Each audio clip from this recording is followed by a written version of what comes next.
Alright, so previously we talked about diffusion when we started the chapter of kinetic particle theory before each. So today let me give you a recap of what was actually diffusion. Diffusion अगर आपको याद हो तो it was the net movement of molecules from a region of higher concentration to a region of lower concentration. ये diffusion होती है, ये एक net movement होती है from one place to another. Now diffusion occurs the fastest in gases. ये हमने एक चीज देखी थी कि diffusion जो सबसे तेज होती है वो gases में होती है, फिर उससे कम liquids में, फिर उससे कम solids में होती है. Now, if we look at the factors that affect the rate of diffusion, this would be our topic of discussion today.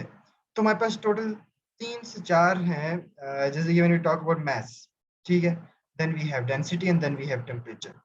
अब अगर मैं mass की पहले बात करूँ, now you should know one thing that lighter substances diffuse at a faster rate. ये तो वैसे ही लगता है कि ठीक है, जो हल्के mass की चीज होगी वो ज्यादा diffusion जल्दी तेज होगी, उसकी diffusion वो जल्दी move करेगी, it will move faster. For example, the following experiment prove this theory. अगर हम mass की बात करें, सिर्फ अभी मैं किस फैक्टर की बात कर रहा हूँ, I am talking about mass. अब mass इस तरह अफेक्ट होगा जैसे कि एक तरफ है मेरे पास NH3, दूसरी तरफ मेरे पास पड़ा हुआ है HCl. मैंने इनको एक ट्यूब में बंद कर दिया, ठीक है, ये आपके पास पड़ा हुआ है NH3, ये आपके पास पड़ा हुआ है HCl. अब NH3 का आपके पास क्या मैस होता है, कुछ क्या आपको याद भी होने चाहिए. फॉर एग्जांपल जल्दी जल्दी आना चाहिए. कार्बन डाइऑक्साइड का क्या होता है जी, जल्दी से 44, ऑक्सीजन का 16, अमोनिया का 17. कुछ आपको जल्दी से आना चाहिए. कैसे बना 17? नाइट्रोजन का क्या होता है, 14 होता है, और हाइड्रोजन का 1. टोटल हमारे पास NH3 में 3 hydrogen, 14 plus 1 plus 1 plus 1 makes 17. HCl का क्या होता है, Cl का हमें पता है क्लोरीन का होता है 35.5, H हो जाएगा तो ये हो जाएगा 36.5. अब दोनों के आपके पास MR आपके पास गिवन है. ये आपके पास क्या चीज है, we are talking about the MR. Both the substances MR is given in front of you. एक का आपके पास है 17 और दूसरे का है 36.5. Now, coming back to this, lighter substances diffuse at a faster rate. The following experiments prove this theory. वो कहते हैं कि lighter substances, यहाँ पे lighter कौन सी है आपके पास, 17 is light, ठीक है, और 36.5 is heavy. तो जाहिर सी बात है जो आपके पास ओवरऑल, अब ये क्या होगा, यहाँ से ये भी चलना शुरू करेगी, यहाँ से ये भी चलना शुरू करेगा. लेकिन मसला क्या है कि 17 जिसका मैस है जो कि हल्का है वो जरा सा तेज चलेगा, वो क्या करेगा, वो जरा सा फास्टर स्पीड से मूव करेगा. ये भी अभी उतनी ही स्पीड से आ रहा है, लेकिन NH3 क्या है, NH3 ज्यादा तेजी से आ रहा है. इसलिए जो इन दोनों का रिएक्शन होके जो व्हाइट क्लाउड बनेगा वो कहीं थोड़ा बहुत HCl के करीब बनेगा. Why closer to HCl? Because उसकी थोड़ी सी स्पीड स्लो थी और वो सिर्फ यहाँ तक पहुंचा, जबकि NH3 had a lighter mess और वो यहाँ तक पहुंच गया. दोनों आपस में जब टकराए तो जो व्हाइट क्लाउड था वो कहाँ में बना, समवेयर नियर, बीच में नहीं बना. बीच में कब बनता वो क्लाउड, जब दोनों का एक जितना मैस होता. या लेफ्ट पे कब बनेगा क्लाउड, NH3 का ज्यादा मैस होता.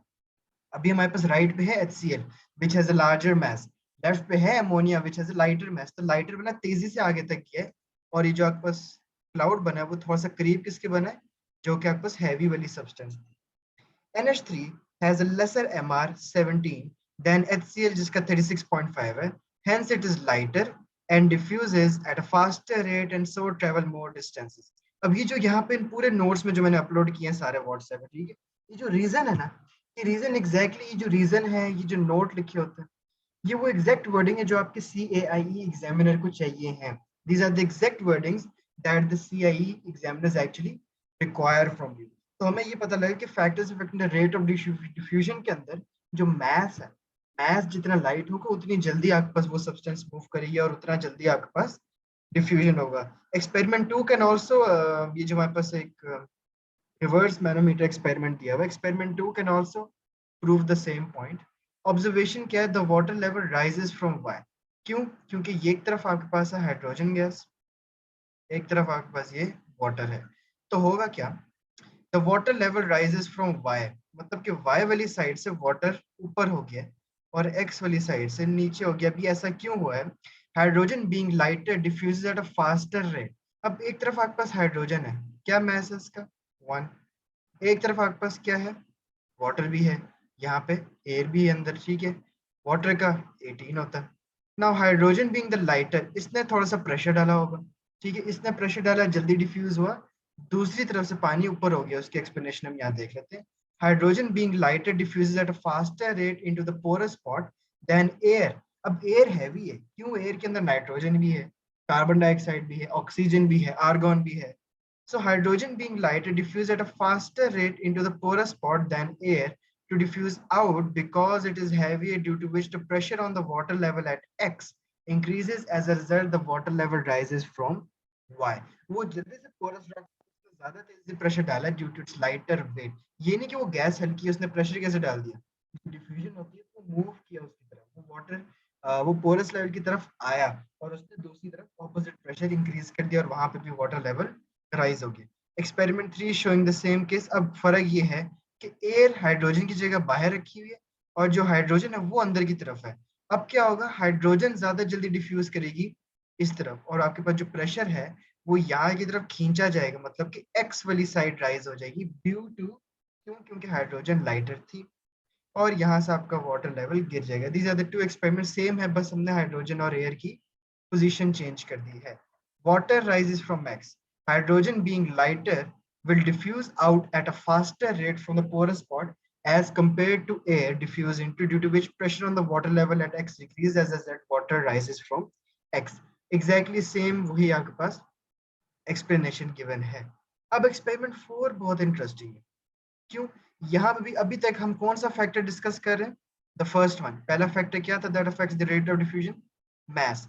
और क्या रूल पड़ा कि जितना आपके पास लाइटर होगा उतना ही आपके पास रेट ऑफ डिफ्यूजन भी ज्यादा होगा. This is the relation. More lighter the substance, more faster the rate of diffusion. अब एक तरफ हमारे पास है कार्बन मोनोऑक्साइड, ठीक है, जिसका एमआर आपके पास क्या है? 28. दूसरी तरफ है N2. N2 का मतलब 14 प्लस 14, इसका आपके पास क्या है एमआर? वो भी आपके पास क्या है? 28. दोनों का एमआर इक्वल टू है, M1 is equal to M2. अब इसके अंदर क्या होगा? ये भी वही रहेगा, ये भी वही रहेगा, क्योंकि आपका जो प्रेशर है वो दोनों तरफ इक्वल है. तो ऑब्वियसली उसकी ऑब्जर्वेशन क्या होगी? Water level does not change at X and Y, so rate of diffusion is the same because both of them have the same MR. ऊपर वाले एक्सपेरिमेंट मैंने कुछ ऐसे ही बताया था कि दोनों का अगर एक ही मैस होता, HCl का भी 36 होता, अमोनिया का भी 36 होता, तो आपका जो व्हाइट क्लाउड है वो बीच में बनता. इधर उधर से स्पीड हो या वो जो आपके पास है डिस्टेंस, वो मैटर ना करते. यहाँ पे दोनों का सेम मैस था. कार्बन मोनोऑक्साइड का भी कार्बन 12 है, ऑक्सीजन 16 है, दोनों का 28 मैस था. यहाँ पे भी आपके पास क्या था? N2 था, नाइट्रोजन प्लस नाइट्रोजन, वो भी आपके पास 28 है. तो ये आपने सबसे पहले MR कैलकुलेट करना है, then you can come up with your observation. So water level does not change at X and Y. Rate of diffusion is the same because both of them have the same MR. The exact explanation आपकी mature होनी चाहिए in your writing so the examiner gets the point that he is trying to tell.